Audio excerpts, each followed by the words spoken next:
Happy Wednesday. We're going to talk about open houses today and really maximizing your prospecting efforts at open houses. And so one thing I want to make sure that we bring the focus to is that this is going to still be about prospecting. And I'm not going to be talking about like how to stage a living room and how to, all the checklists of clutter and lights and locks and all the things that you need to go through to like properly set up an open house. That is not what this training is about. It's about how do we maximize our efforts for both attendance so that you can meet more people, interact with more people, convert more people. Like that's the whole emphasis here. Okay. As always, put in the chat any questions that you may have. Happy to answer those as we go along. And I'm also happy, guys, to address any questions verbally. It's not like we have 300 people on this call, so there's open space if you want to take yourself off mute to just ask a question. Let's see here. So a couple aspects I want to focus on for today's training. Pre-open house prospecting, one of the most important facets. If you are going to work open houses and it's something that you want to do, pre-open house prospecting is huge. It's one of those kind of like, I have a reason to go talk to people kind of situations. And so we're going to talk about how to leverage that, really how to make an open house even more successful than it might be versus the traditional agent who might just be sitting around hoping that people saw it on Zillow, hoping that other agents bring clients by, or hoping that a neighbor sees a sign and wants to come over. So we're going to talk about pre-open house prospecting. We're going to talk about appeal and prep. And what I mean by that is there are some things that are important to prospecting that we don't want to get wrong, but I'm going to give you the most important aspects to focus on when you're prepping your open house. And a lot of that deals with like the appeal to people and humans. We're going to talk about technology and an engagement strategy. So while you're there, while you're working in an open house, what is the actual strategy? How do you approach it? How do you track it? How do you manage it? That's going to be really important. And then we're going to talk about follow-up. And follow-up is going to be a pretty consistent conversation to what you guys have probably experienced in the past, which is it's going to follow every same rule that we've taught about follow-up thus far. So let's jump into pre-open house prospecting. So there are kind of the customary normals that they do show results. I know when we talked about door knockers a few weeks ago, there were a few people that were like, hey, I don't like them, or my community doesn't allow them, or, I find that people don't use the front door anymore. They go through their garage. Really depends on neighborhood. Obviously, when I say door knocker, I'm talking about something that you are flyering or using within a neighborhood. If that is not allowed, obviously that is not going to be a strategy for you. But couple tips here. Promote early and often when it comes to open houses. Like you don't want to just start promoting an open house, the day of or the morning of or the eve before. Like open houses should be given prep. And as I get further down the bullet point list, I'll kind of point out the people that really should get them earlier than later. But I do think that this is a perfect opportunity to door knock even 10 to 15 surrounding homes. I've seen people that extend that to 50 homes. I would say that your easy rule of thumb is a 2-block radius to the actual property itself.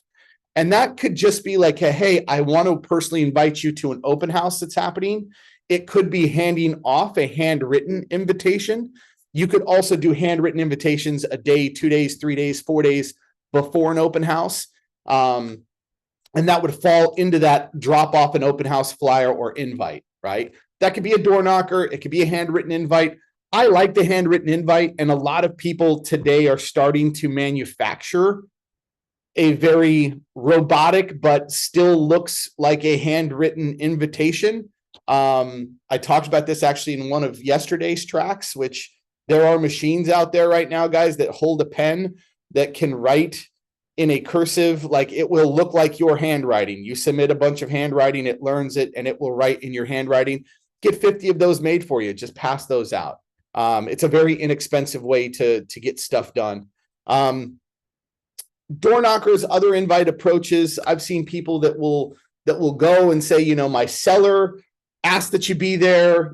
They know you, you know them. Like if your seller has a list of homeowners within their neighborhood that they do know, personally go introduce yourself to them because your bridge is your client. That is a great opportunity to say hello. I'm their agent. They mentioned that you guys know each other, that you guys are friends. They wanted me to come and personally invite you to the open house if you have time today. or tomorrow, whenever it is that I'm actually inviting them to the approach. Past open house attendees. This one blew my mind because I never did it as an agent. I never did it. I would just collect these lists and lists and lists of buyers from these open houses. And I never thought to actually go back to that list and say, let me re-invite them to the next open house. Like if I did an open house last weekend in this neighborhood, what makes you think that those buyers aren't interested in this particular property or coming back to see it? So re-invite attendees to the open house. And then if you are into the reverse prospecting searches with MLSs, where it will show you agents that are working with buyers who are looking for specific things, you definitely want to invite them to open houses. And that's a really early thing. Like invite them before it's going to be published so they can set it up with their client to come tour. These are all great pre-open house prospecting items and preps that will help maximize your efforts when you're actually doing an open house. Okay. Appeal and prep. Cater to the 4 S's. Now, not all of the S's are senses, but sight, sound, and smell, right? Those are our 3 primaries. I am not the kind of guy who wants to be super particular of walking through the house and doing every little thing that I can to make it perfect. There are agents that are way better at that than I am, right? But where I like to go is I like to look at, okay, what's the visual sense, right? What are they going to see? Is it clutter? Is it too much personalization? What do I need to hide? What's the drive up appeal? Like, what do I need to fix that is visually, aesthetically in front of me? What does it sound like? Is there traffic? Is there noise? Is there construction? Are there things that I need to moderate with sound within the home? And then what is the smell? Is it inviting? Is it neutral? Is it terrible? What is it that I'm approaching? If you approach those three S's, you've got about 90% of what you need to have done in an open house. That's going to be important when it impacts a person walking through the door. Because the worst thing that you want, guys, is someone who's super distracted because it smells terrible or it's really loud outside or something, or they can't hear you, they can't interact. They're completely turned off when they walk through the door, and you don't want that. The last S is security.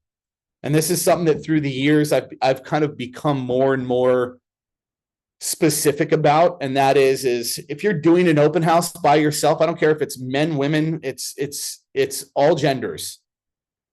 I want to make sure that someone knows that you're there, right?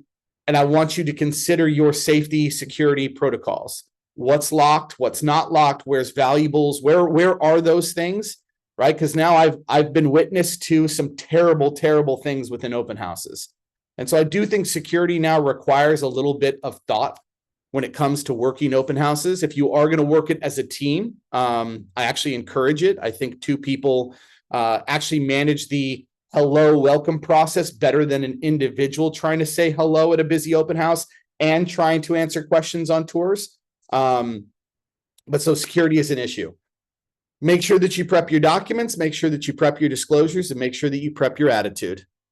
Attitude is the beingness that we were talking about last week. That's like, if you've had a rough day, and I've seen agents that are just like, oh, I got to go to this stupid open house today. I'm like, you might as well not go. Like, for real, if that's like, that is going to be your vibration when you come out, like, you might as well just not go, because this is not going to translate into any new business for you. Okay. So prep your documents, your disclosures, prep your attitude, make sure you do kind of the appeal check on the other things, and have a conversation with yourself about security. Technology engagement. This is where I want to spend a little time today, because I want to give you guys a few resources. One that I actually really, really like. Leveraging technology means more time. And when you have more time, you can be more of a positive person because you're not stressed, right? And so if you're not using it already, guys, really start to consider this. The pen and the paper are dead. People don't like it. Yes, I understand that it's I've always done it this way. I still find that people people don't like technology when it's complicated. But there are now a lot of user software out there where the interface is super, super easy. It's incredibly easy to use. It's incredibly inexpensive to use. And it gives you so much advantage. So one of the things I really want to kind of highlight today is the sign-in software. And that is the software that you would use when someone enters an open house that helps capture their information, provide them with the disclosure, and a bunch of other things that you can actually control within this like little tablet. So picture yourself with an iPad in your hand. Someone walks through the door. They very easily can put their name in, or you can write it for them. It gathers two different pieces of information. And what I required in an open house is either an email, right, or a phone number. Now, I have other agents that are like, I require always a phone number. I don't care if I have an email. I'm okay with that. Like, that's your preference. For people that have had a hard time asking for it, I always leverage my seller. I say, listen, my seller has very specific requirements. They require that I collect the name and contact information for anyone that comes through this house, because we want to be able to reach out and get your opinion. We want to know what you thought. And that is one of the ways. And if this was your home, you'd want that too. Like, you'd want to know like who was here and like what did they think of the property. Even if it was just like I was just looking by, they want to know those things. I can assure you that I'm not going to market you if you really don't want that. And if someone's like, please do not put me on your list, totally fine. But what these softwares allow me to do now is in real time, it will show me the contacts that are present at the open house. And so if I'm having a conversation with Stuart and I know that he's logged in, like I have his information, I can actually enter notes right there in real time within these software sign-ins. And I can even label Stuart like hot lead, warm lead, follow up immediately, something of that nature. I can send immediate feedback to all of these people. I can send emails. I can send text messages. I can send a report with the number of contacts, the number of people, etc. People that gave good comments. I can send a quick report right back to a seller using these softwares. So I'm going to give you two, because there's dozens. But the one that I like the most is called Happy Open House. It's $10 a month. Just Google it, Happy Open House. You'll immediately see it. It's got some great features. It's got some toggles where they can just click yes, click no. You know, are you interested in home buying? Are you selling a house? Do you have a house to sell? Like really quick, easy things for them to just click the screen on versus having to fill out and actually write. The other one is called Open Home Pro, which has a lot of features. It has a little bit more prospecting forward features as far as funnels and follow-up. Not as user-friendly from what I can tell. Happy Open House is by far my favorite as far as user-friendly. So software, I'm a huge proponent. It saves you a ton of time. You can walk around with that thing. It means that you don't have to be at the front door. You don't have to just have a sign-in sheet waiting there. Like you can just walk up to a party that you know is new to the open house and you can have them sign in right there with your iPad. So big recommendation. When it comes to engagement though, okay, we're back to this word that we used in weeks 1, 2, and 3, and that was suggestive activity. Suggestive activity, which means that I want to be the person who is suggesting the next step for anybody who is at my open house. Too many agents, like they will sit there. This drives me nuts. They're like sitting in a chair. They're like, oh, hey, over there in the corner, you see that? There's some market stats over there if you want some. And over there, I've got a listing sheet. And like, you know, let me know if you have any questions. And it's like, you might as well have just put a cardboard dummy in the back of the actual like showing and just pointed them in different directions. That's not going to do anything. It's not going to be conversion. You guys need to be talking with people, right? And that doesn't mean hovering either. And so when you have suggestive activities, you're using questions like, do you have a home to sell? Oh, we do have a home to sell. Or do you own a home? Yes, we do. Great. How about I drop off a CMA? It's free. I'd love to drop off a CMA, show you what it's worth right now. I'd love to give you my opinion, and you can use words like, again, like a performance report, setting buyers up on early or even off-market listing notifications, which is a big advantage for you guys being at Compass, because you guys actually even market to that sense and your technology is targeted with that sense. These are great suggestive activities to give people and offer people while they're touring. You want to be the one to initiate the next step. Can I call you? Can I follow up with you? I'd love to connect with you. I'd love to do this for you. I'd love to give you this advice. Suggest things that will convince people to say, yeah, you know, I'd like that. I'd love to get a CMA on my property, right? Don't wait for them to ask. And then teach and lead in hand. So if you have a piece that is informative, please do not put it in a pile or on a stand for people to grab. Okay, because that teaches them nothing. Like I can grab an entire sheet of statistics and I can see that it says, increases, number of things sold, etc. But I can't gauge the meaning to all of that. So a part of your job as a professional is to educate. And it's really where we build the best connection with clients is when we're in a position to educate. So anything that is going to be an informative piece, I want you to have it in hand. I want you to lead the conversations. I want you to walk up to somebody. I want you to hand that to them, but tell them the relevance of it. Show them something that's interesting within the statistical facts that you've prepared. Here's a market analysis actually of this entire market here in this neighborhood. And one of the things I want to point out is this number right here. Like notice this number, the list to sale price percentage is 103%. And that was 103% 4 years ago. Like that's a cool stat because it shows you that the demand for buying homes is still there, and it's still there to the point that owners are getting above offer price. So whatever the stats are, you want to be the educator, and that is a walk around conversation piece. And that will keep you guys from being that little hover agent who's like, got any questions? Got any questions? Oh, that's a couch. It's a 3-seater couch. They're taking it with them though. You can't have it. Right? Like, don't be that agent. Be the agent who walks around and has informative things to say. Don't leave those information pieces on the counter for people just to take with them. Okay? Gatekeep that. Follow-up strategy. This is where the work works. I don't know if you've ever heard that terminology, but this is where the efforts and things that you do actually pays off. Immediately invite people, guys, that have come to an open house to something else. Immediately.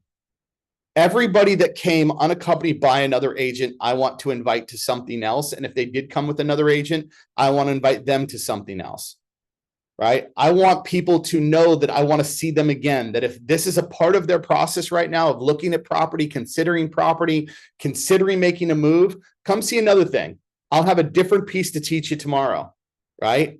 Follow up with everybody same day. Again, those suggestive activities, I would love to set you up on an auto search. I would love to drop off a CMA, offer whatever you can. And then you are going to follow the same follow-up sequence as you would to any other lead that you would have come into your funnel. That's 5 to 7 touches before they're dead. And once they're dead, they go back into my nurturing sequence or back into my sphere of influence if they've checked the box, unless they've said, I do not want to be contacted, right? So I'm adding them to a long-term top of the list sequence.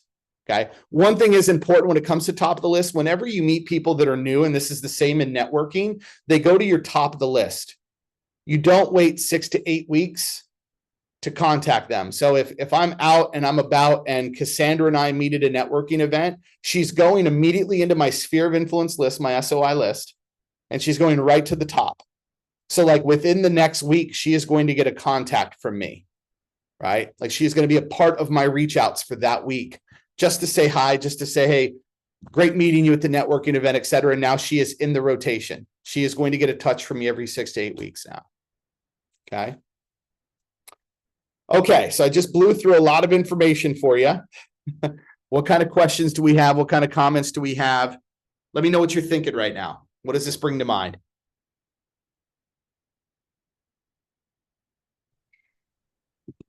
I have a question. Yeah, go for it, Nooper. Yeah, so I recently did an open house and it went great. And a lot of your strategies answer my questions. Some of the open house people who were neighbors, they were asking, do you have a handyman? Do you have a contractor? Yeah. Like I want to extend my house. Like I live on this street, this number. So are they good leads, or like what do you think of them who are asking for handyman, contractor, termite Great inspector? question. Great question. And think about like any situation comes up. So like the difference between a really good salesperson and a great salesperson is the conversation we're about to have right now. Okay. Because the great salesperson is able to hear a conversation like this and go, okay, I know how to flip this into a conversation that is relevant to real estate. Why would someone want a handyman? Maybe Oh. they got to fix something, right? Maybe they're looking for an improvement to something. And if Oh. someone improves something, do you think that there's a general curiosity of what that means to the value now of my home? Yeah, 100%. And so I'm angling now my conversation that way. I've got a great handyman, right? And at the end of that, I would love to help you understand like what that improvement would do for the value. In fact, to be honest, I'd love to be involved even before that, right? And we can talk about what improvements actually are better bang for buck if you are looking to add something, remodel something, etc. Because I want that to be now in my funnel. They may not sell, right, for 2 years. They might not sell for 4 years. But I want to make sure that when they do sell, I am top of the list as far as this conversation. So it's a And so long game. that's the way that I would then be angling my relationship to be able to provide further value beyond just the resource of my contractor list. Okay. Does that make sense? Yeah. And you could even at an open house, Super, you could have two resource lists, one that is specific to buyers and one that is specific to sellers or homeowners, right? And be like, are you a homeowner or a buyer? I've got a resource list here for you. That at least tells me right off the bat if they didn't give me something at sign in, right? Because now I've got something for you. It's in my hand, right? And they're like, oh, I'm a home. Cool. Here's a homeowner list. I'm going to hand that to you, and it's going to have contractor stuff, etc. And maybe at the bottom it says to figure out what your improvements might be worth, give me a call. But I'm going to mark the seller in my sheet. That's why I like the digital stuff, because I can be like, cool, she took the seller guide. Awesome. Right? Okay. Okay. Thank you. You bet. Joy, how are you? You're on mute. Hi. Okay. Sorry. I'm on my phone. So, Okay. okay. So I'm just curious. I did go to a networking event, and so I met a bunch of people, and then and this is a business event. And so, I was told that maybe writing handwritten letters is a good idea, but should I only write the letter, or should I text them, or should I call them? Like, what would be the process, do you think, after meeting someone, in that kind of setting? Yeah, like what's the actual follow-up funnel? Yeah. If it's just prospecting, networking, was the conversation specific to like, did you get an inclination that they're looking to do something in the near future, or how much real estate conversation was there? It wasn't a lot of real estate conversation, but it's community building. It's people who have a lot of resources and referrals. So I want to be able to build that relationship with them, to be like, I can help you, be a resource for you long term, not just, yeah. So I think, I mean, at this point, you're exploratory in regards to your use of that contact. Does that make sense? Yeah. I think how you want to approach that then moving forward is really understand, the dynamics of like what makes a good resource for them. And I think that's where a lot of salespeople make mistakes. Assume that because I'm in real estate, that I'm an obvious choice for you to be a resource for their real estate clients or needs. And that's always the case. What we want to know is like, what does that look like? Is it someone who agrees to give rebates? Is it someone who agrees to like, be available for certain things, or has to have a certain amount of insurance, or has to have a certain amount of resources? Like, what does being a good resource for them look like? That will help you understand then what your follow-up and relationship nurturing sequence should be with that individual. But in general speaking, Joy, Yeah. probably give them a call the next day. If not, like if it's a Friday, I meet them, maybe it's Monday of the next week. They're in my next of like follow-ups. Okay. And phone calls, and then they're going right into my sphere of influence, and every 6 to 8 weeks I'm contacting them. Okay. Got it. Thank you. You're welcome. Cassandra, you're up. Yes, hi. So I recently did an open house where I completely misjudged attendance, and I did it by myself, and it had 3 levels, and I found myself jumping from floor to floor while 5 different groups go through, and yeah, that was not what I had envisioned. So how could I have better managed that from the start? I mean, when you look at property in general, guys, 2-story, 1-story, 2-story with basement, 3-story, you do have to start to ask yourself, like, number one, can I be effective here at any level? Right? Like, can I be effective as an individual in this environment? And I'm always bringing up, like, is this a safe situation? Is it secure? right? If I've got 15 people in that home, that's too many for one individual to be monitoring and watching. And I don't want to scare anybody, but if something was stolen, there isn't a judge on the planet that isn't going to feel the same way, that was too many people for you to be handling from a professional standpoint. Right. I mean, Makes it was a vacant house, thank God, but Okay. So you consider then vacancy and you say, okay, a security concern may not then be there, right? As far as personal belongings, et cetera. But now I have to look at, okay, it's 3 stories. Can I manage those people? And I might be able to say, okay, there's an entry and exit where I'm not allowing, obviously, back doors, side doors, things of that nature. Those are remaining locked. And I'm quarantining everybody then through me in a certain direction. And then it's just, I'm not touring. I'm not going upstairs to talk about the size or the amenities. I might have to have something that's self-guided for that. And then I'm just basically playing the bottleneck at the bottom, right? In most cases, and this is why I said I support or really even encourage multiple people doing an open house, is you've got somebody who is just the greeter, like literally. All they're doing is making sure that contact information, disclosures, whatever it is that you are going to make sure that people are collecting and doing when they walk through the door, that is their only job, right? The other person's job then is to explore relationship, be a lead in hand, like educator, and walk around the property and be with people.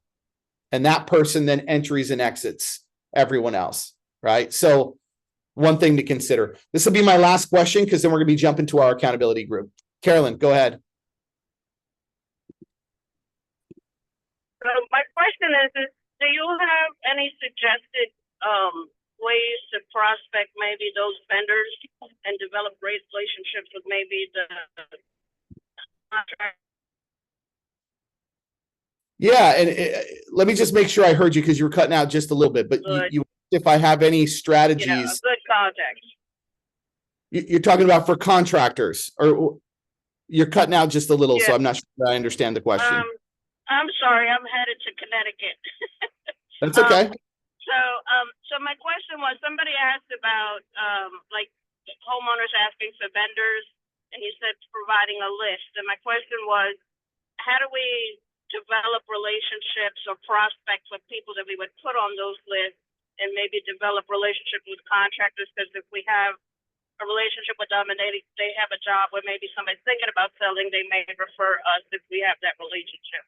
So is there a strategy that we could use to kind of get around a bunch of contractors or a bunch of vendor type folks?